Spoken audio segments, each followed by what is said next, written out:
Hey, you guys, Patrick here. Be sure to stay tuned at the very end of today's episode for outtakes from this week's recording.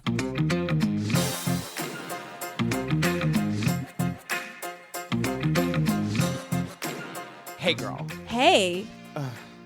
We need to check in. Oh, boy. First of all, Yeah.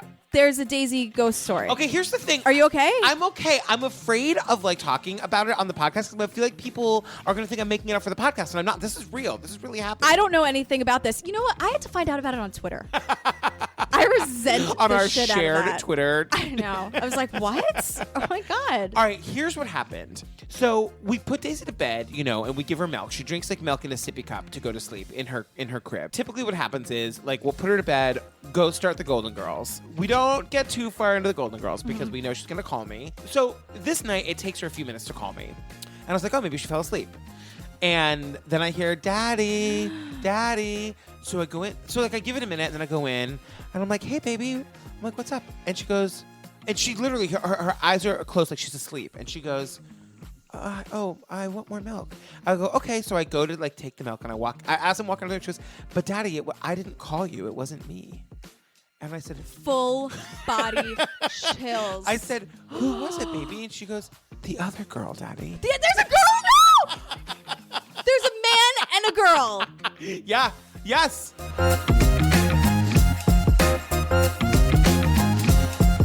Hi, Gillian Pensavalli. Hey, Patrick Hines. How are you, girl? I'm okay. How's the table flipometer? Where are we at? Full Sesnick or where are we? No. We're not full. I mean, I'm super mad at the press on how they handled this. It's more of a heartbreaking. Can I flip a table sad with my tears? Sure. Yeah. Then in that sense, it's pretty high. I cried a lot in this. I cried a lot in this too. Yeah, this was really hard. We also meet some characters. Those guys in the bar. Can't wait to get to them. Oh, I loved it. All right. What are we talking about today? We're talking about The Witness. Exactly what was it you heard? Save me, save me. Didn't this frighten you or shock you? No. I was 16 when my sister Kitty was murdered in New York City. For years, I avoided the details of that night, but it's worse not knowing the truth. The Times story was seen as proof that New York City was uncaring, and my sister's been the symbol of bystander apathy for decades. No one investigated the 38, no one followed up on it or anything of that nature. Was it worth all the attention it got, or was it a media creation? It's a fascinating story, and undoubtedly sold newspapers. I heard somebody saying, help, help. I called the police. You called the police? Always. The story doesn't make any sense to me. I'm sick of listening to people tell you 38 people stood by and watched. That's not so.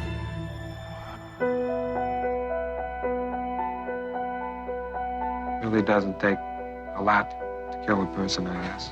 Maybe we could start it off by talking about what it is you're trying to accomplish by having a meeting with Winston Moseley. The choices that he made in his life were all related to the fact that no one helped his sister. And if he knows the truth, that's a peacefulness. At what point are you going to be satisfied? 50 years later, we're still talking about Kitty.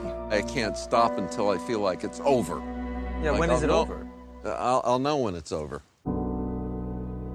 This is the story of Kitty Genovese. Do you want to just go over the deets of the crime? Yeah, she was murdered in March of 1964 in Kew Gardens, Queens. She lived in this apartment complex that was right near the Long Island Railroad station that is still there. The apartment complex is it's like a little bit of a horseshoe. So a lot of people can see out onto the parking lot and the murder scene, basically. And she is also, this was a nationwide thing. Yeah. Because of the fact that there were allegedly, when the story first broke, 38 witnesses in that building who did and said nothing. Who literally heard her blood-curdling scream, looked out the window, and decided not to help her. I heard the screaming, and I went to the bedroom window, and I saw some girl on her knees, and she was screaming, help, help.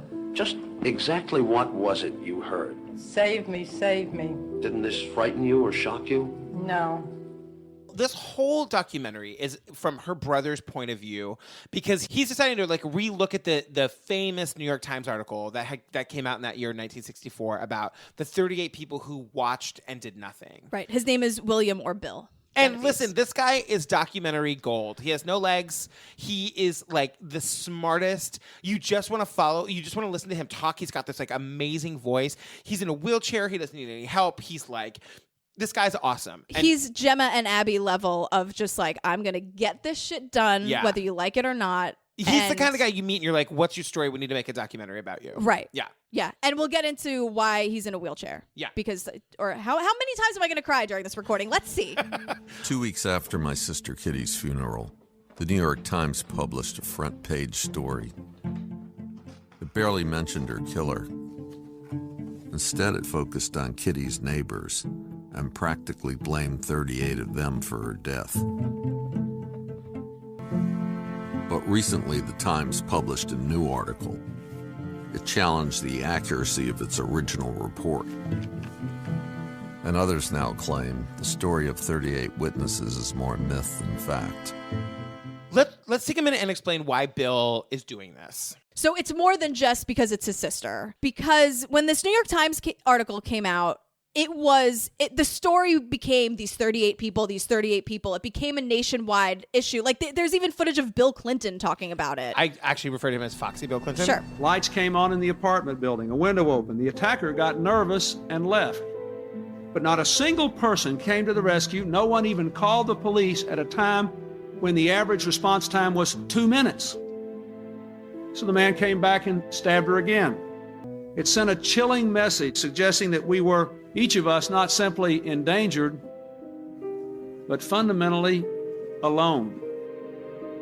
I mean, this is just, she is known with New York City is uncaring. Well, Bill says that she's become the symbol of bystander apathy. Yes. I mean, she's referenced in Law and Order, and it's like 40 people, Jerry Orbach, and 40 people watched from their windows and turned up the volume on their television. Like, she's just become a symbol for that. And then 40 years later, there's another article published by the Times where someone kind of got their shit together and was like, this all seems so super exaggerated. 40 years later, let me take a look. And so Bill is wondering, what is myth? What is fact? What was embellished, what was not, what actually happened that night. Because as we learn, there are a lot of inaccuracies in this Times article. A lot. What did the witnesses actually see or hear? Were there really 38? Why didn't they try to help my sister? For years, I avoided the details of that night because they were just too painful. But it's worse not knowing the truth. So something I just want to focus on. We meet a couple of people here. We meet Charles Scholar, Charlie Scola, the prosecutor at the time. And we meet some more people. And they are, I mean, I hope they had a conversation before the cameras were rolling. But the way they describe this gruesome murder to the Kitty's brother. I know. I'm just like, can you ramp up to this or give a little warning? Because they're like, there was so much blood. There was so much screaming. I know. And I'm like, wait a second. Like, whoa. It's jarring to me. And Also, this is her brother, her Bill, lovely brother. So Brother Bill picks up Charles Scholar on the sidewalk. Yeah. Like literally at a stoplight. Like it's just so Queens. It is all so Queens. Mr. Scholar?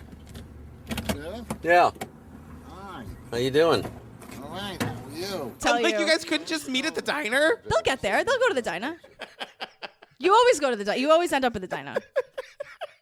Okay, so with Charlie Scholar, they pull into the parking lot where she parked her car. Mm-hmm. Pull into this parking lot because that's where your sister pulled her car into this lane.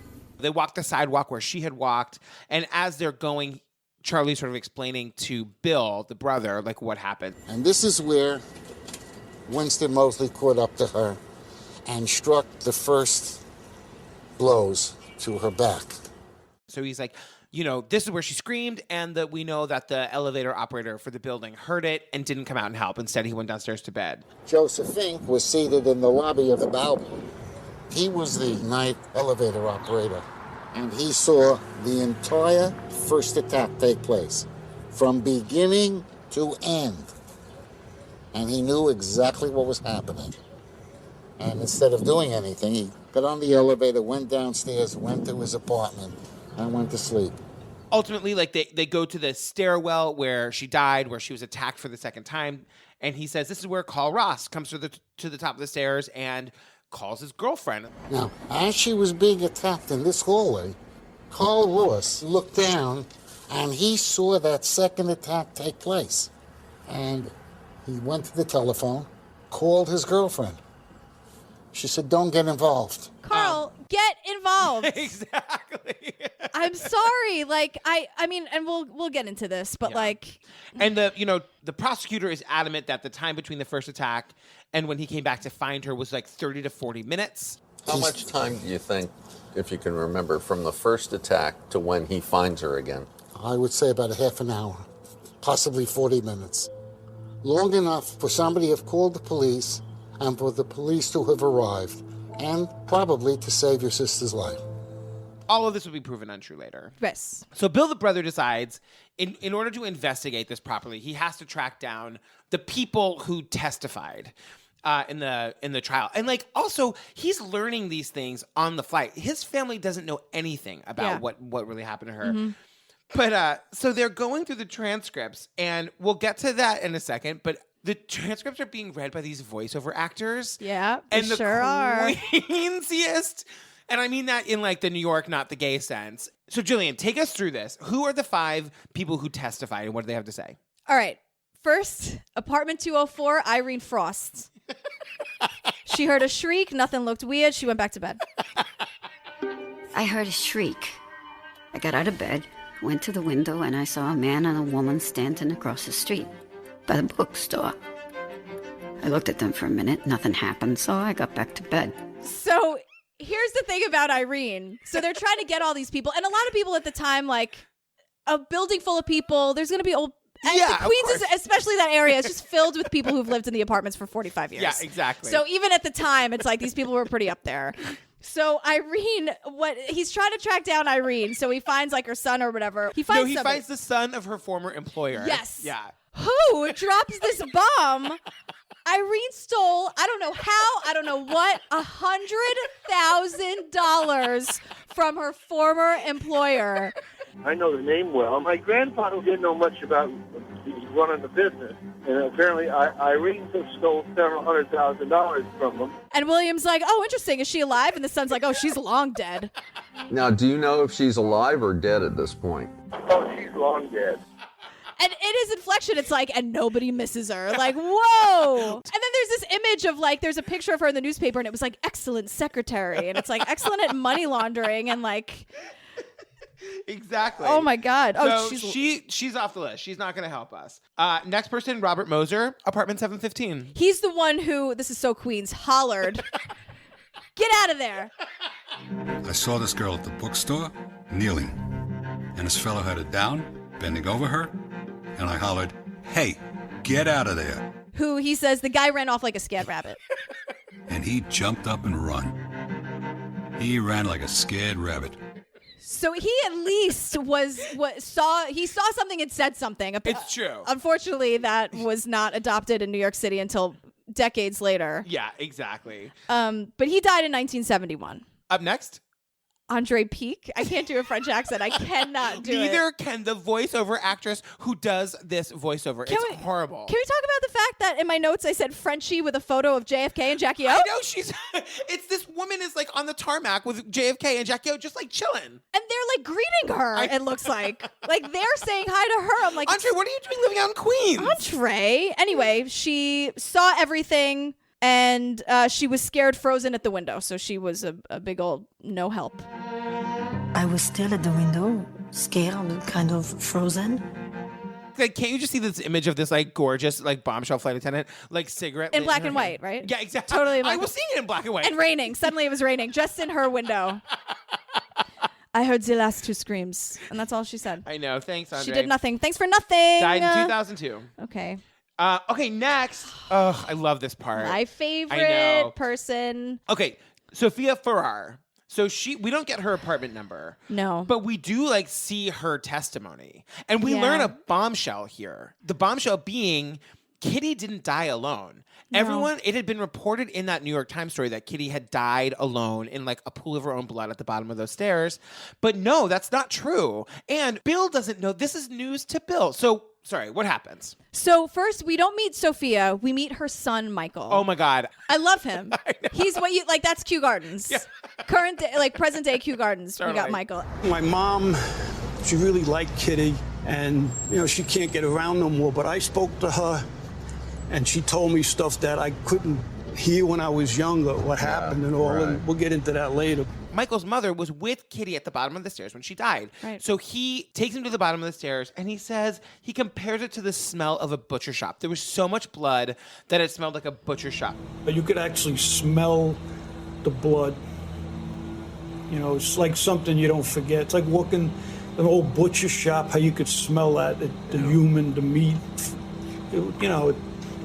I have to imagine that something. There was a conversation before the camera started rolling between Bill and anyone he spoke to that was like, I need to know. I'm doing this for closure. Yeah, Don't hold back. But I feel like, and as the documentary goes on, this was somewhat, I believe, cathartic for Bill. Yeah, for After sure. so many years of knowing nothing, I think he needed to just lay it on me, kind of like a Band-Aid. Like, let's just do it for this documentary and tell me all of it, and I need to do this. Yeah, I agree.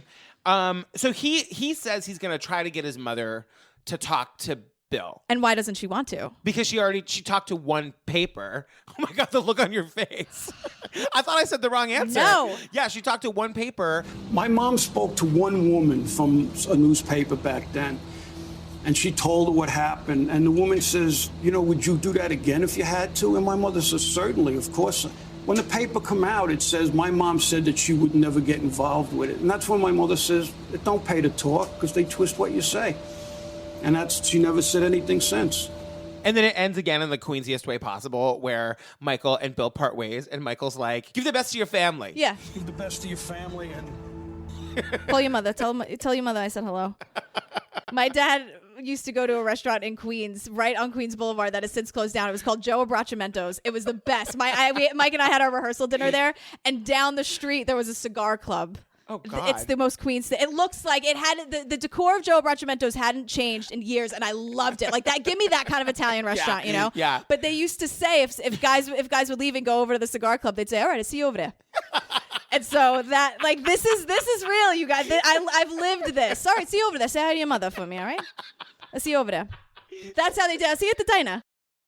Okay, so at this point, Billy decides he's going to track down the 38 witnesses. So this is different from the people who testified. Bill wants to track down everybody he can because he goes through this beautiful moment where he said that he and Kitty were really close and she was always there to answer his questions, and he just needs to talk to anybody and everybody. Yeah. So he goes through all the files and witness statements given to the New York Police Department at the time. He now has those files. Most of them are unreadable. The names are redacted. But who he can find, he tracks down. Yeah. And there were 38 names. Right. That he collects. So now he is on the hunt to meet these 38, as many of them as are still alive. Yeah, whoever he can. Yeah. So who does he meet first? Lynn and Todd Tilston, apartment 214. Lynn, I presume? Yes, Bill, I presume. Yes, and This is you're Todd. Todd? And what happens? So first she goes that Lynn says that she felt it was a safe building, but then also throws in that there was a fear in the building. Okay. So according to Lynn, though, she heard one scream that woke her up.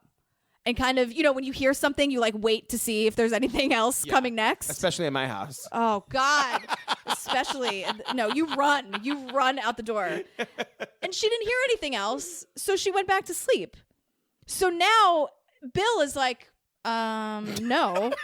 According to the police, you and your mother told them that you were quoted talking about some guy named George, and there was all this screaming. And Lynn is like in the I'm sorry, what camp? And it's like, I said no such thing. I have no idea who George is, but I never heard of anything like that. And as far as I know, Mama was asleep. Yeah. That is shocking. And then it dawns on her, holy shit, I'm one of the 38 people the Times was talking about, me and my mother. Right. Do you think you were one of the 38 that were reported to have done nothing? I suppose I could be. I could be counted in with that.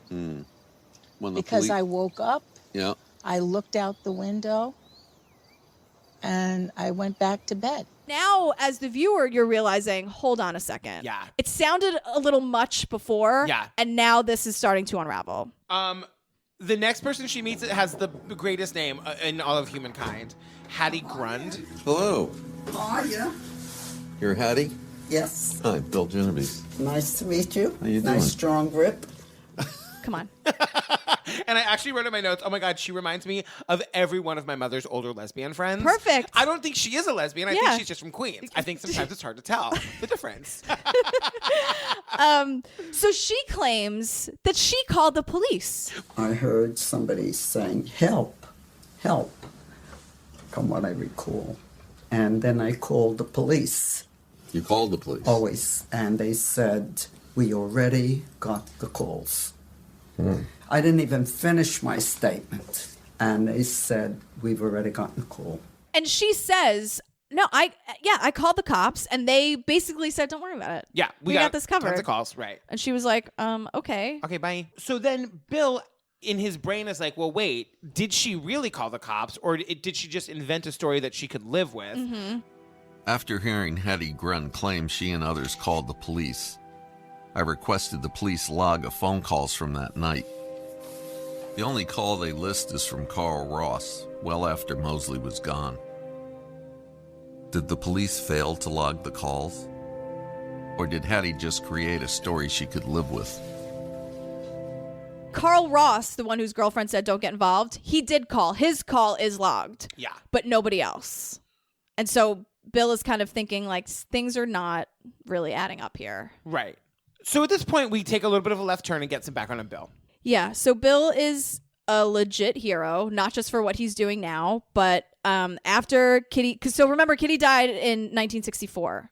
So after that, Vietnam was in full swing, and Bill had a lot of friends who were not, he saw them as apathetic bystanders, as he said, and he didn't want to do that. He didn't want to be, one of the 38 witnesses who stood by and did nothing. He enlisted in the Marines, and he went to Vietnam, and like so many people, he came back with injuries. Yeah. He, I think, stepped on a landmine, Mm-hmm. And that's how he lost his leg. So we get that piece of information there. Doesn't that just tell you what kind of character this person has? Yeah, and and also it seems like he met his wife after. We see his wife and we see his kids at different points. It seems like they've, I don't know, she married a guy with no legs. These are wonderful people. Yeah, who's just this man needs closure, and I love him, and hopefully this will help. I think he's looking for the ultimate inner peace. The choices that he made in his life were all related to the fact that no one helped his sister. And if he knows the truth, that's a peacefulness. I mean, I'm hoping for Bill that there'll be closure. He didn't lose his legs in Vietnam for nothing. So at this point, he decides to delve into the original New York Times story. Yeah, so we're done with the witnesses for now. Now we're in the journalist arena. Yep. So the article was written by a journalist named Martin Gansberg, and his editor was Abe Rosenthal. Yeah, even though Martin wrote it, Abe was credited with breaking the story. That's how big time exactly. Abe Rosenthal is. And this is a guy you do not fuck with. No. Everybody is terrified, apparently, of Abe Rosenthal. And Abe Rosenthal is also, he wrote a book called 38 Witnesses. Yeah. I mean, he's doubling down on this story. He is, for real. Well, this story has never died. I still get mail about it. People write theses about it. There are lectures, seminars in universities. They are obsessed by this story. So Bill goes to see Abe Rosenthal. Mm-hmm. And I also, first of all, Abe Rosenthal works in an office that my husband wants to be buried in. It's just floor to ceiling books and crossword puzzles and organized mess. Exactly. That's what journalists do, as we've learned in all these documentaries. They just have piles and piles of their papers and books and research just everywhere, and they live in it. What'd you say about the guy from The Keepers? He would have a sign on his door that said, God bless this mess. Totally. So, listen, if there's one thing that Abe Rosenthal doesn't have time for, it's anybody's shit. No. Okay. So basically, he sits down with Abe Rosenthal, and Abe basically again recounts the story. And Bill, at this point is skeptical and tries to like make some of his skepticism known, and Abe Rosenthal just like shuts it the hell down. Shuts it down. He's basically, without saying it, saying like, don't you know who I am? I'm Abe G.D. Rosenthal, and you're in my office.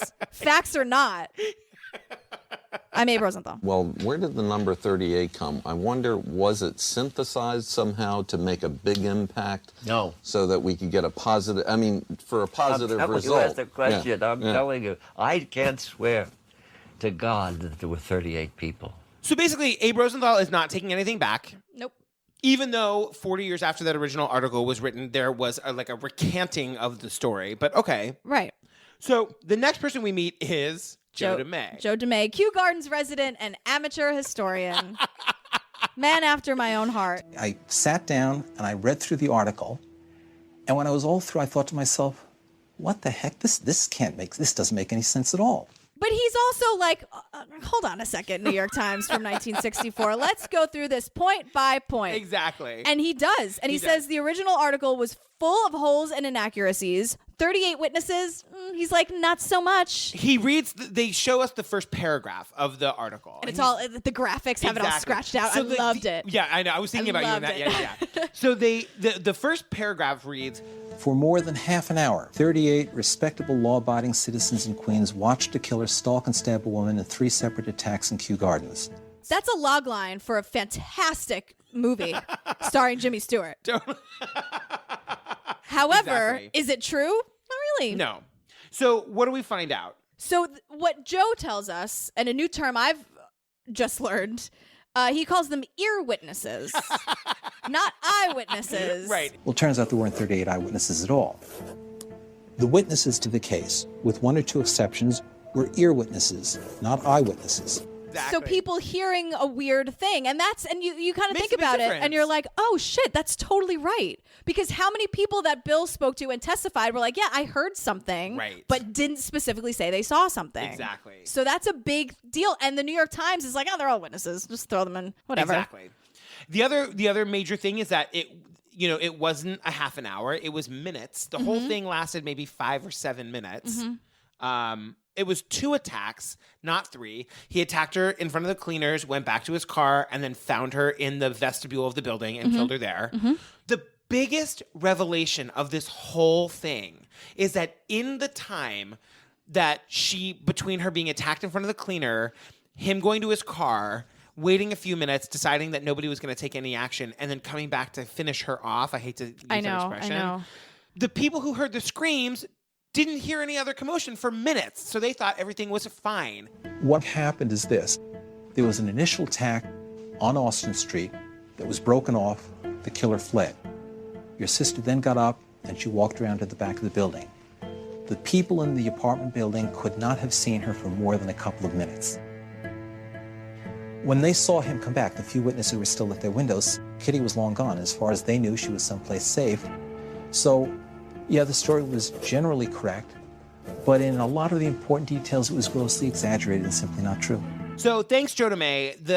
The next journalist we meet is Joe Rassenberger, who wrote the article 40 years later, calling into question all of the facts that we thought we knew. If the story had been reported more accurately, it still would have been a 2 or 3 day, maybe even a 4-day story, but it would not have been a 50-year story. We would not still be sitting here talking about it today. The next person they meet is Mike Wallace, which is just kind of cool that Mike Wallace is in this documentary. Yeah. Bill asked Mike Wallace, why did nobody question this? Why did nobody, look further into this? And Mike Wallace is like... Because it was taken seriously by the New York Times. All right, so who do we meet next? Gabe Pressman? Yeah. Mr. Pressman? How are you? Good, I'm good. Journalist for WNBC in 1964, and God, does he look the part. Those old pictures, I'm sorry. I know. Those he basically has pictures. a hat with a scoop sign. 100 zillion% with the WNBC microphone. It's it's so beautiful. I know, and then I you know. realize oh, we're here because of a gruesome, horrible thing. Shit. I know. Can I note one thing? Yeah. Gabe Pressman has his notes from this article, his actual notebook, I know. which looks pristine. He looks like they wrote the notes yesterday. I know. And it says here there were many witnesses, some 30-odd in the number. I can't find my notes for this thing that I made an hour ago. It's true. I just love, and it is so old timey. It's like the flip notebook. Oh, I love it. He's like, oh, it's in the B box in the back of the. Yeah. God bless this mess. God bless you, Gabe Pressman. So Gabe Pressman now leads us to Danny Meenan, who he's like, Danny Meenan was the best journalist of all time. I had no first-hand knowledge of the story, but my friend Danny Meenan covered the story. At this point, he was doing radio, I believe, for WMCA. And among all the police reporters I've known, and I've known many, he was one of the best, if not the best. He was like the best police reporter around. He hustled. He was on the beat. He was amazing. And he also back then was like, this is not making any sense at all, everybody. Hello. But who did he not want to take on? Abe Rosenthal, excuse you, right? Is it? Yeah, Abe Rosenthal. Abe, if you're listening. But Danny Meenan says that Martin Gansberg, who wrote the Times article, said that telling the truth would, quote, ruin the story. I'm flipping a table. Martin Gansberg, the author of the page one story in the Times, which caused the furor, was challenged by this irate reporter. Why didn't you include in your story the fact that many witnesses did not believe a murder was taking place? Gansberg replied, it would have ruined the story. That's where we learned that, like, it's all bullshit. They knew that Kitty didn't die alone. Mm-hmm. They knew that that people tried to help in their way. They knew that, you know, the whole New York Times article was overblown, but they were just writing a story to sell newspapers. And look, that opening sentence is amazing. Yeah. That will suck anybody in. They did a great job. Yeah. It was a horrible thing that they did. Yeah. Because it led to one, you know what, giving Queens and New Yorkers a bad reputation, which I don't really like very much. But also, you know, tore this family apart and made them not be able to grieve in the way that they should have, and sort of, you know, it's terrible.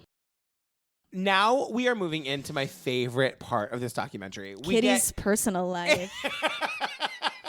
You did like a sexy shoulder thing. You said that. I don't know why. I was inspired to do it. I don't really do that. So the first person we meet is her high school friend, Ilsa. So this is where you went to high school? This is where we went to high school. And when we played hooky, we were in that park, which we did a lot. I love Ilsa. Ilsa looks like she's gotten the good work. Yeah. But she's also not taking off her sunglasses or hat for this interview. She has to keep a certain standard. What does she have to say about Kitty? Well, Kitty, if you were in Kitty's clique, you were cool. Everyone loved Kitty. She was funny, very witty. She had an enormous following. Kitty is Queen Bee. Queen Bee, yeah, but not she wasn't a mean girl. She was just fun and spunky and quirky and kind of a badass, right? She had a car. She had a red Fiat, which we hear about endlessly in this documentary. Ilsa says they were all cut-ups. Yeah. They would play hooky. And when they played hooky, they went to the beach. They went to theater in the park, which I loved. I was like, good for you girls. And they would smoke on the roof. Yep. Just what you do in these like gorgeous pictures from 1962 where I'm like, oh my God. So then, okay, here we go. So she graduates high school and stays in the city, becomes what we refer to as a barmaid. They refer to as a barmaid. And Ilsa's not impressed, by the way. No. I remember thinking, what a pity, what a waste that she wound up a barmaid. So now Bill goes to like the bar where Kitty worked. Ev's 11th Hour is the name of the bar. 11th Hour. First of all, the bar opens at 8 a.m. God, I love Queens. So then there are these two guys from the bar that we meet who are like my favorite. Victor Horan and Wally Brosnan. You know what? I'm Wally Brosnan, Bill. Wally, Bill Genovese. I was a friend of Kitty's too. Good. Nice to meet you, Victor. Hiya, Bill. So they're like relaying these stories, and it's like, remember that time she cut off what's his name? It's like, what was he doing, hollering and carrying on? And it's like, no, he was just a drunk. And they're like, ha. Well, what was she like in there? Was she, if there was trouble, did anybody get into fights? She cut off what's his name, Harry Oliver. She cut him off, told him he couldn't come in anymore. Why was he doing? Screaming, yelling? Well, he used to get drunk. And I'm like, I want to drink beer, like steak and eggs and beer with these guys at 8 a.m. Sign me up. And they're just like, no, she was a bookie and she was gay. And Bill's like, she was a what and a what? Oh, yeah. Everybody knew that she was gay. Oh, really? Oh, yeah. Everybody knew. Let's put it this way. She was one of the boys. I mean, guys used to borrow money off her. Borrow money from Yeah. Everybody in there gambled in one way or another. She was a bookie? She like ran numbers for people. What she would do, people would give her bets to the gift of the bookie. And she got caught in the middle. People would give her the bets and they said, you're booking the horses. That's what happened. She got her locked up or something for that one time, yeah. I didn't know my sister was such a racketeer. And that famous photo, excuse me, is her mug shot, which is a gorgeous mug shot. I know, I'm it's sorry. true. And she looks like, she didn't take any shit from anybody. She was probably a fantastic bartender. And I mean that sincerely. You look really serious. I am. Because I just feel, she and I think, sort of bartended in the same way. We gave a heavy hand and we didn't take any shit from anybody. Heavy hand meaning you guys got strong drinks from me behind the bar. Come see us at our happy hour. Woo! Sorry, did you say Kitty was gay?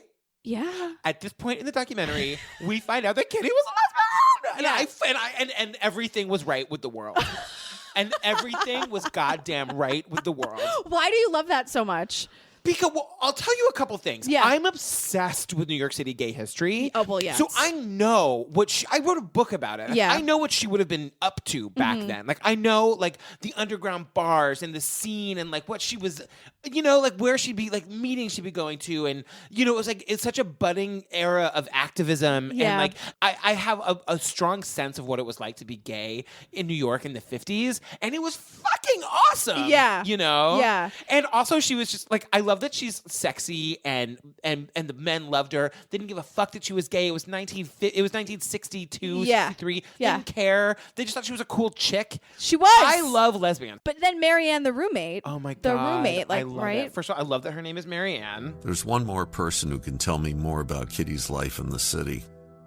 Her lover, Marianne. She used to come to New Canaan with Kitty on weekends.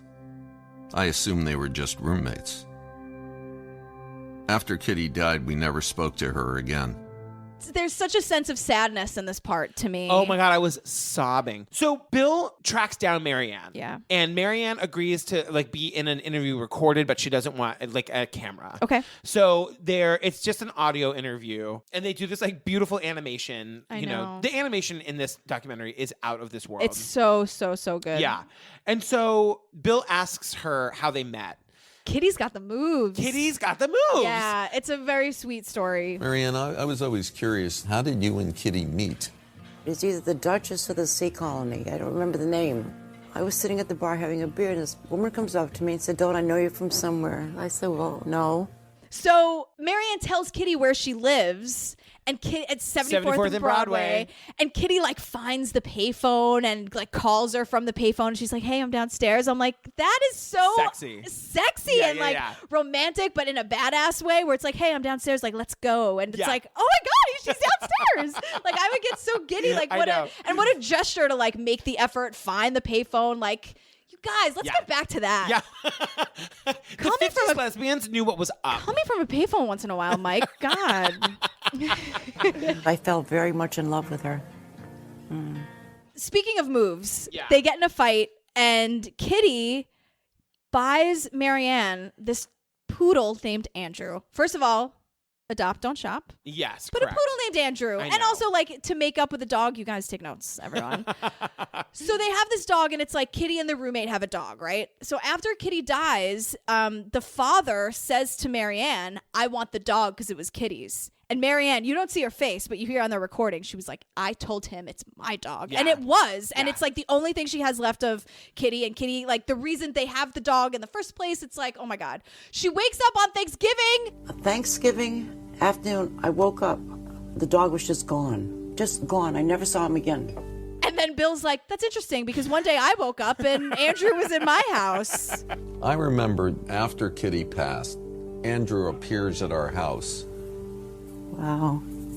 And I thought it was my dad's way of cheering my mother up, and it did just the opposite. I remember her saying, the dog needs to go back. Then he disappeared. That's terrible. I apologize for my family for that. That's awful. And we don't know what became of the dog. I blocked that part out. I know, and the dog became fine. The dog was fine. Everything was fine. Everyone's fine. Everybody. Okay, can we move on from this? Well, and then Marianne is, how old must she be now? Like in her 60s. Yeah. And she says, a trauma can be so bad that it tears you up, but somehow you have to heal. And right now, I haven't healed. You feel you could have saved somebody if you only knew. That's what I feel. I totally understand that. She still hasn't healed. She slept with her shirt for a long time, she said. Oh my God. It's so Brokeback Mountain. Yeah. I can't. It's absolutely, it adds, the whole thing is devastating without this. And then it adds a level of devastation where you're just like, how many lives did not only the murder affect, but the aftermath of it and how the Times covered it? Well, why don't we get to the murderer? So the murderer's name was Winston Moseley. Here's some things to know about him. Winston Moseley was arrested 5 days after my sister's murder while stealing a television from a house in Queens. This time a neighbor was good enough to intervene. I love that Bill sneaks in the line where he's like, oh, the neighbors at least called the cops on that one. Right? And the cops, the prosecutor, all the people who were there in the time were like, yeah, he's icy. Yeah, one of the most bloodthirsty killers I've ever met. Manipulative, right, smart. Manipulative, yeah. I mean, just the usual, right? So he gets arrested for stealing this TV, and that's how they're like, wait, he kind of looks like that guy that we think killed that lesbian. Somebody brought in this small, meek-looking black guy, and they brought the prisoner up to the detective office. One of the detectives got an idea. He said, hey, that guy looks like he could match the description of the person who killed Kitty Genovese. Some smart cop, yeah, put it all together. Exactly. And because you guys, the technology there wasn't like, let's run him through the system. Right. You just sort of had to eyeball it, and he did, and then thank you for that. And then it goes through the killing from Robert Moseley's perspective. He also confessed to killing Annie Mae Johnson. Right, another person 2 weeks before he murdered Kitty. And I don't want to describe it because it's so horrific. But the manner in which he killed her and then burned her house down while she was still alive. I mean, it's so, and with her family in the house. Exactly. This is not a crime of passion. No. This is a person. He even said, he admitted everything. He described the Kitty Genovese murder, and he even said in court, he was like, I wanted to kill a woman, so I went out and killed a woman. Yeah. And looking at everyone like, why? I don't understand why that's weird. And it's like, because right. you're just a monster of a person Yeah. who does this. He goes out and has urges to kill people. Then in 1968, he escapes from prison, and Bill says he terrorized Buffalo for 4 days. Yeah. He broke into houses, raped a woman at gunpoint, and took hostages when the FBI closed in. So Bill tries to get an interview with Winston Moseley. Winston Moseley just says, what does he say? Nah. I don't feel like it. The reason, I don't want to be exploited anymore. I'm tired of being exactly. exploited. Are you? Yeah. He also claims to have been cured of his craziness. Well, he has a sociology degree that he got in prison. Exactly. So he's also been up for parole and denied several times. 18 times. Not into it. Can you imagine what Bill Genovese had to go through to get to that point in his brain where he's like, I want to sit down with this guy. Right. What? Yeah. And then the most enraging thing in the entire world happens when Winston Moseley's son, Stephen, agrees to a meeting. And they meet in a hotel room. Hi, Stephen. Bill. Bill Genovese. Hi, I'm Stephen. Nice to meet you. We've talked a bit about how are we going to handle this part, because we know we need to tread lightly here. And I will say for sure, this is the son of this cold-blooded murderer. And, he's a pastor now, clearly a good person who's, had a very hard life and made good choices and risen above, which I can't imagine how hard that was to do. Absolutely. But he's coming into this meeting with the brother of the woman his father killed. And Stephen wants stuff. He's there to negotiate. How would you feel about him getting paroled?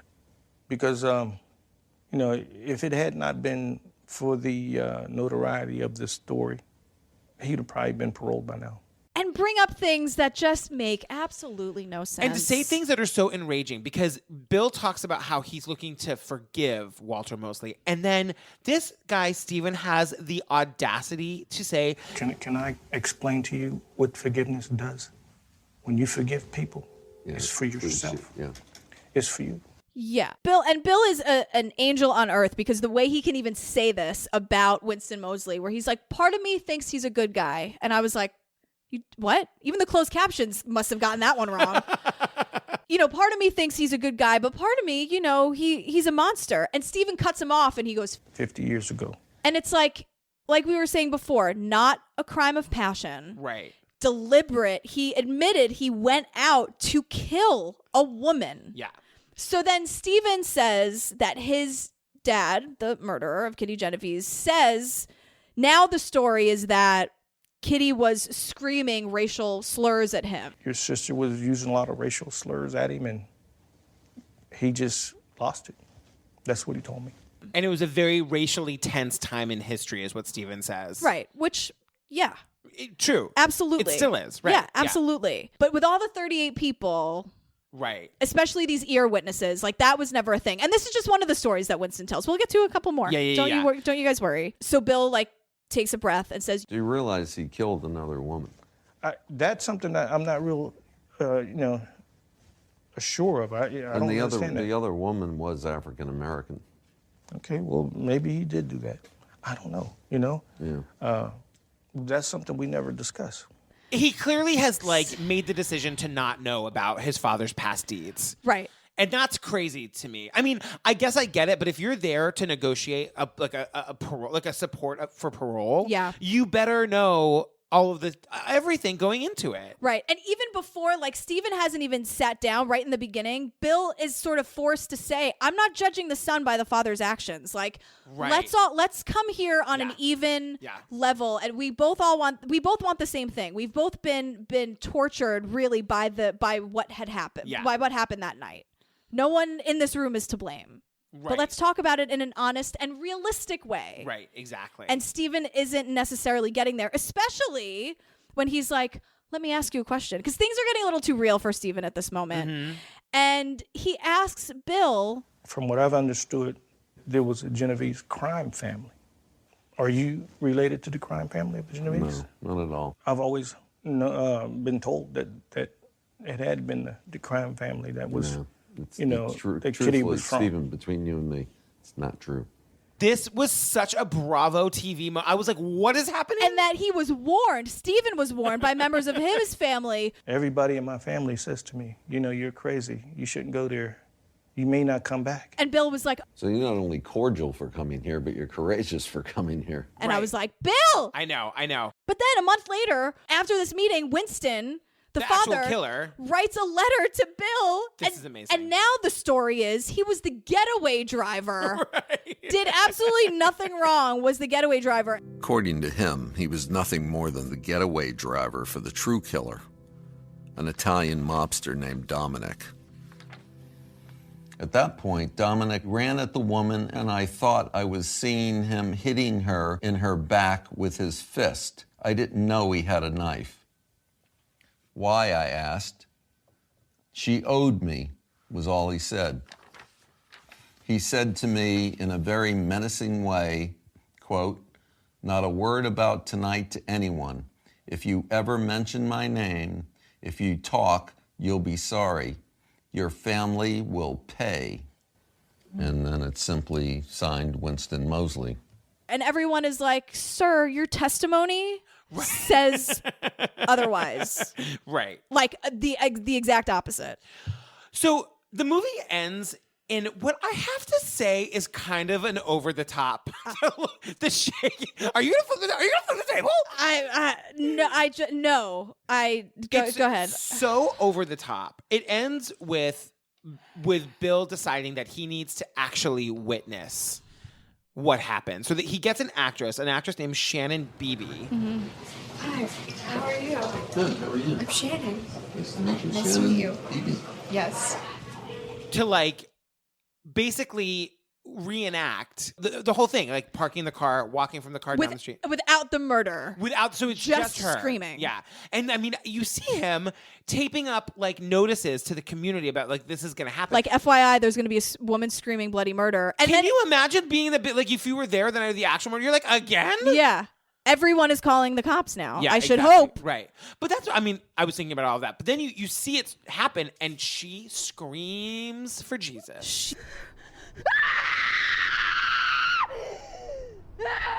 She screams and screams and screams, and it goes on for so long. And then I'm thinking, like, why does he want this? And then you see him reacting to it, and it was the only thing. You know, she makes it to the door, she's inside, and then you hear the muffled screaming. I have chills thinking about it. You hear the muffled screaming through the door, and he has his head down, and he's just absorbing it. And then she comes out, and they share this beautiful hug, and he softly thanks her. Thank you. And, you know, there was a conversation with the family where his family was saying, he admits it's an obsession, and the family says you have to bury it. Yeah.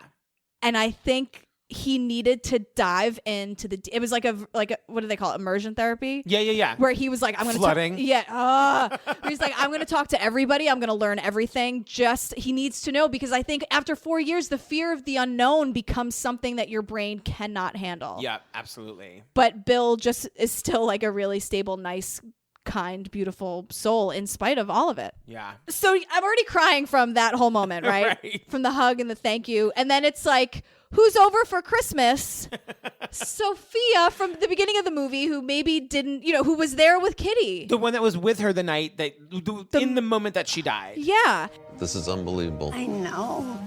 And Sophia is like in her 80s. She's so with it. She's like so down to talk and share stories. Then you see them like giving pictures of like Kitty's nieces and nephews to her so she can see what they look like. I mean, it was a wonderful ending. Yeah, so wonderful. And she says, I hope Kitty knew that she wasn't alone. Yeah. And she was my friend, and I knew she was hurt, and she needed help. Right. That was my reason for flying down those stairs. I only hope that she knew it was me, that she wasn't alone. It just ends with like everyone coming together and finally moving forward, I think, for the first time since 1964 for a lot of these people. Yeah.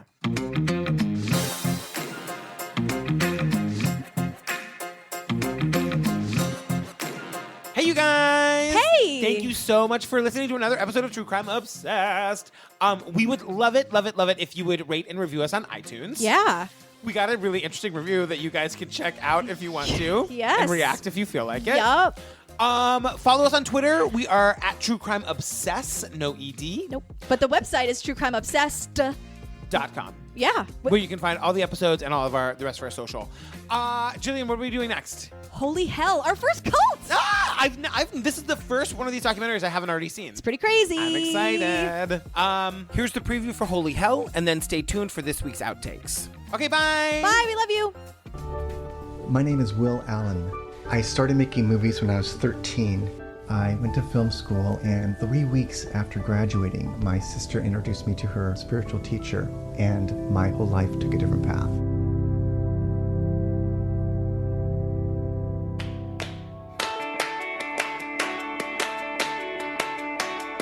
It was the middle of the 80s, and we wanted something different. They were so alive, living from their heart and playing and jumping in ice-cold rivers and hiking through the forest at night. And oh my God, I want me some of that. We started it. This is what we wanted. It was our little utopia. And we were all there because of this one man. He's very charismatic, like a child, very playful. He could dance, he was artistic, he was all those things we all wanted to be.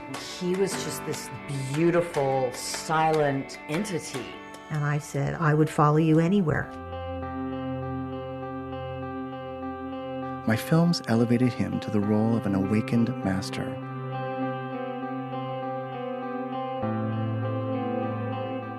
He spoke as if he had gone into the cosmos and come back. He said, what are you willing to give up to know God? It's not like we were forced to be there. We wanted to be there. He always told us we're an anti-cult. I was hallucinating, colors were moving around him, and I thought, I found it. I really felt like I had a purpose in my life. He just became stranger and stranger and more paranoid and more possessive. You can't say no. No is against the rules. He wanted to be worshipped. He wanted to be God. If you can't stand naked in front of your master, you can stand naked in front of your God. What's the scientific, rational explanation for this madness? It was so hard to believe, but I trusted him. I never dreamed it would happen like this. I thought we would be together our entire lives.